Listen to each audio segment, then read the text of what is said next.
मेरे अजीज दोस्तों और बुजुर्गों, 30-35 साल से यहां से आप एक ही पार्टी और एक ही परिवार के जिम्मेदारों को आपने कामयाब किया। मैं आपको ये बताना चाह रहा हूं कि किशनगंज विधानसभा में बहुत से मसाइल हैं, बहुत सी तकालीफ हैं। अस्पताल का इंतज़ाम नहीं है, यहाँ पर ज़मीन की नदी की कटाव ताटबंद का काम नहीं होता, यहाँ पर नौजवानों की तालीम का कोई इंतज़ाम नहीं है।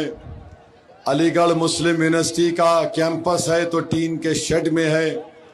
नौजवानों का पलायन नहीं रोका जाता और ख़ुद बिहार सरकार के आंकड़े ये बताते हैं कि किशनगंज ज़िले में अगर कोई माँ अपने पेट में एक बच्चे को 9 महीने रख के पैदा जब करती है तो 50% ऐसे बच्चे मौत हो जाती है, उनकी मौत हो जाती है।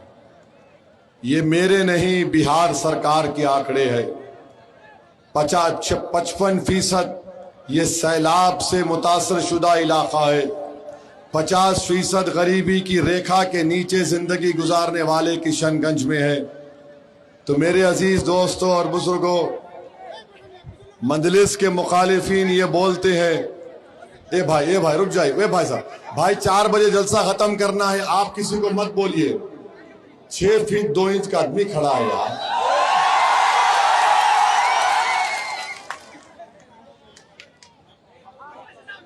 I love you. मेरे भाई, हम आपसे कह रहे थे कि मजलिस के मुखालिफिन ये कहते हैं कि मजलिस जीती तो क्या करेगी।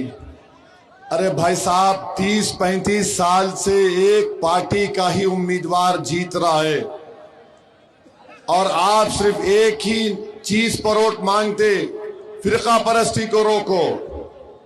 मैं आपको ये कह रहा हूं कि हम वोट डालने वाली एटीएम की मशीन नहीं है या कोई गाय भैंस नहीं है कि दूध दे दिया घर में जाके बैठ जाएं। अगर आप वोट बैंक हैं तो फिर ये आपकी मर्जी, मगर अगर आप एक शहरी बनना चाहते हैं, भारत के सिटीजन बनना चाहते हैं, तो आपको वोट मजलिस को, पतंग छाप को देना है, क्योंकि जो शहरी होता है उसको हुकूक पूरे मिलते हैं। और यहां पर बार बार डराना, अरे वो आ जाएगा, ये आ जाएगा। मेरे भाई, मैं आपके सामने खड़े होकर कह रहा हूं, बीजेपी अगर सरकार में है, 3 बार मोदी प्रधानमंत्री बना, किसकी कमजोरियों की वजह से बना? ये नाम निहाद सेकुलर पार्टियों की कमजोरी से बना, मेरी कमजोरी नहीं। ये अपने गिरबान में झांक कर नहीं देखते, इल्जाम ओवैसी पर लगाते हैं। अरे तुम 400 सीट तुम लड़ते हो पार्लियामेंट के, बिहार के 230 सीट तुम लड़ते हो और तुम हार जाते हो। और कोई आकर कहते हैं कि जो पार्टी सरकार बनाएगी उसको वोट दो। अरे आखिरी बार कांग्रेस कब सरकार बनाई थी, हमको बताओ। तुमको याद भी है कि आखिरी बार कांग्रेस कब सरकार बनाई थी? राजद गठबंधन में है, 2004 में आखिरी मर्तबा सरकार बनाई थी। 2015 में मिलकर बनाए थे। उसके बाद नीतीश कुमार मोदी के साथ चाय पी लिए, भाजपा की सरकार बन गई। फिर तेजस्वी उप मुख्यमंत्री बने, नीतीश कुमार फिर मोदी को अपना भाई बना लिए। बताओ फिर बीजेपी को सत्ता कौन दे रहा है? जो सत्ता दे रहा है वो हमको गाली दे रहा है। मेरे अजीज दोस्तों और बुजुर्गों, हम आपसे अपील कर रहे हैं कि जो 3.5% का है वो कह रहा है कि मल्ला का बेटा उप मुख्यमंत्री होगा, और जो 17% है वो ओवैसी को गाली दे रहे हैं, वो ओवैसी को गाली दे रहे हैं। तो मैं आपके सामने खड़े होकर कह रहा हूं कि हमने जो जीडीए का अलायंस बनाया, अगर सीमांचल की जनता, किशनगंज विधानसभा की तमाम मोअज़्ज़िज़ लोग, नौजवान, हमारी माँ और बहनें मुत्तहिद हो जाएंगी तो इंशाअल्लाह ताला पटना की कुर्सी पर सीमांचल का बेटा बैठेगा। ये जज्बात में लाने के लिए नहीं कह रहा हूं, ये सच होगा इंशाअल्लाह ताला। मुझे यकीन है कि मेरे इस बोलने के बाद राजद और कांग्रेस की रात की नींद तो हराम हो जाएगी और वो आकर कहेंगे ये देखो ये भड़काऊ भाषण दे दिया। अरे भड़काऊ भाषण नहीं दे रहा हूं, सच्चाई को बयान कर रहा हूं। मेरा ख्वाब है, मेरी जुस्तजू है। अरे क्यों नहीं हो सकता, बराबर हो सकता है। आप एक नौजवान गरीब के बेटे को कामयाब करो जो एडवोकेट है। क्या ये काबिल नहीं है मुख्यमंत्री बनने के? बताओ, क्या ये काबिल नहीं है मुख्यमंत्री बनने के? क्या काबिलियत खानदान से पैदा होती या गरीबी की जुस्तजू से पैदा होती? क्या काबिलियत का मियार दौलत है या जो तकलीफ को देखकर जुल्म के खिलाफ आवाज उठाता है? कोई आकर बोलता है कि नहीं जो सरकार बना रहे हैं। अरे यूपी में तो आप सरकार बना ही नहीं पा रहे। 2014 का पार्लियामेंट इलेक्शन हार गए, 17 का विधानसभा हार गए, 19 का पार्लियामेंट हार गए, 22 का विधानसभा हार गए और बिहार में आके बोल रहे जो सत्ता पार्टी में आ सकती है उसको वोट दो। राजद कब सत्ता में आई थी? और ये गठबंधन से हमारा एक सवाल है। नरकटियागंज वहां पर गठबंधन ने दीपक यादव को टिकट दिया। अभी गूगल करो, दीपक यादव का नाम देखो। दीपक यादव विश्व हिंदू परिषद का है। दीपक यादव तलवार बांट रहा है और ओवैसी को गाली देते ये नफरत फैलाता है। अरे मैं सीमांचल में कलम बांटने का काम करना चाहता हूं, तुम जिसकी तारीफ कर रहे हो वो तलवार बांट रहा है। और तलवार बांट रहा है तो क्या मुर्गी को काटेगा या बकरे को काटेगा? क्यों बांट रहा है? तेजस्वी गठबंधन वालों बोलो। नरकटियागंज और तेजस्वी किसको अवार्ड देता है? कामेश्वर यादव। कमरुल हुदा साहब, आपने तो अपनी जवानी में भागलपुर का फसाद देखा होगा। जब भागलपुर की खेतों पर 1000 लाशें पड़ी हुई थी, उनके परिवार के लोग कफन दफन नहीं कर सके तो उस पर फूल गोभी उग गई थी। कामेश्वर यादव आरोपी था और ये यादव लालू परिवार उसको अवार्ड देता है। जाकर देखो दौरा बोरम दरभंगा में कल चुनाव हो रहा है। अफजल खां को लालू ने टिकट दिया, अपने हाथ से बी फार्म दिया। तेजस्वी जाकर मुकेश सहनी के बड़े भाई संतोष के लिए बोलता अफजल को वोट मत दो, इसको वोट दो।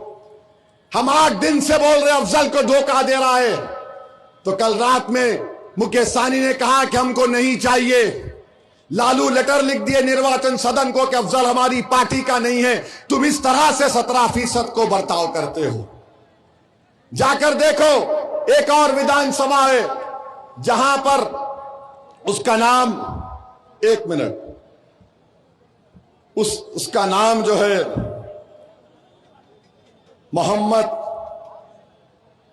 मोहम्मद कामरान गोविंदपुर से 2020 में गठबंधन का जीता था।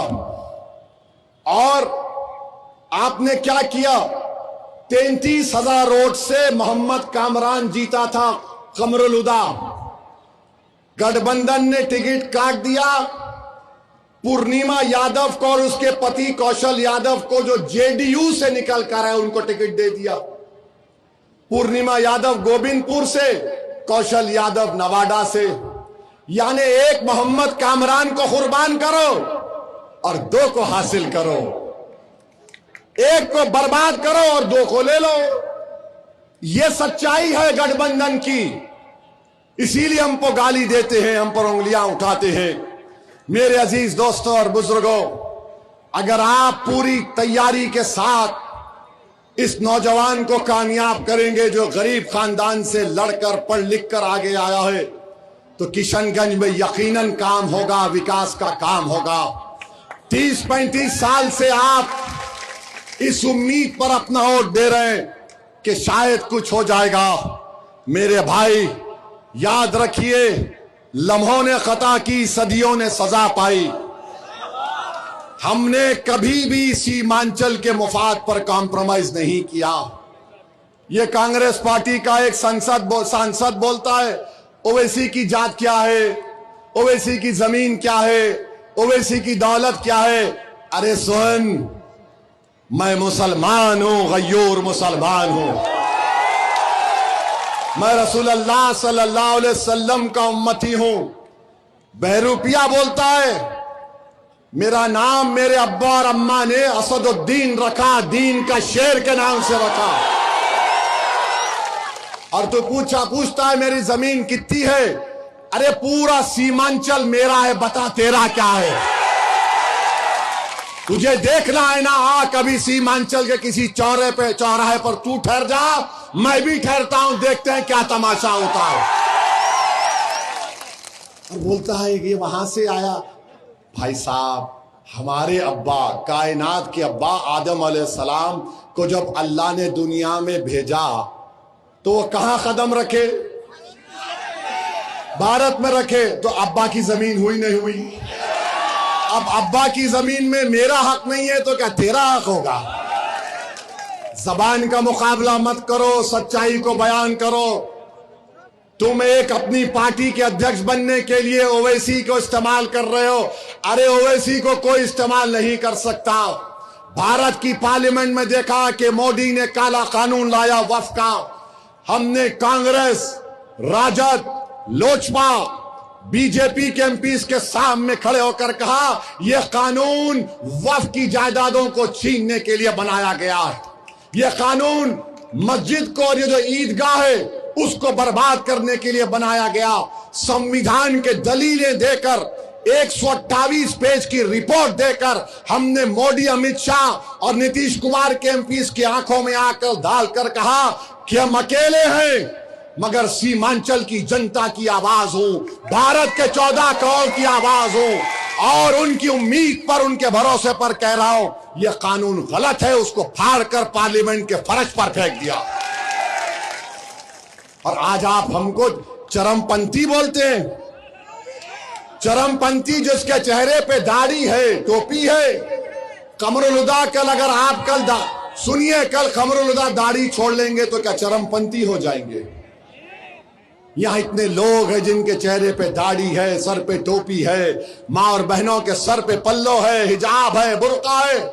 जो पटना का मुख्यमंत्री बनना चाहता है वो चरमपंथी बोलकर सीमांचल नहीं बल्कि 17% अल्पसंख्यक समाज की तौहीन किया है। अभी मुख्यमंत्री नहीं बना, तलवार बांटने वाले को टिकट दिया। अभी मुख्यमंत्री नहीं बना, अफजल को हरा दिया। अभी मुख्यमंत्री नहीं बना, खुर्रम को टिकट काट दिया। यह आपको फैसला करना है। पतंग छाप आपकी आवाज है, पतंग छाप आपकी ताकत है। सीमांचल के इंसाफ के लिए, यहां के नौजवानों के पलायन को रोकने के लिए, यहां के मासूम बच्चे जो अपनी मां की कोख से पैदा होते हैं उनकी जिंदगी को बचाने के लिए, बच्चियों के कॉलेज का इंतजाम करने के लिए, नदी के कटाव को रोकने के लिए, टाटबंद का काम कराने के लिए, एएमयू कैंपस को सुधारने के लिए, आपकी एक सियासी ताकत को बनाने के लिए 11 तारीख को पतंग छाप को आप वोट देंगे और सीमांचल को कामयाब करेंगे। तो लगाइए हमारे साथ नारा, सीमांचल जिंदाबाद, सीमांचल जिंदाबाद, किशनगंज की जनता जिंदाबाद, हमारा इत्तेहाद जिंदाबाद, नारे तकबीर। अस्सलाम वालेकुम। इस नौजवान का साथ दीजिए, इसको कामयाब करिए। बिहार में 60% आबादी 35 साल से कम उम्र नौजवानों पर मुश्तमिल है। बुजुर्गों, इस बच्चे की सरपरस्ती करो ताकि सीमांचल की लड़ाई जारी रख सके। सलाम वालेकुम।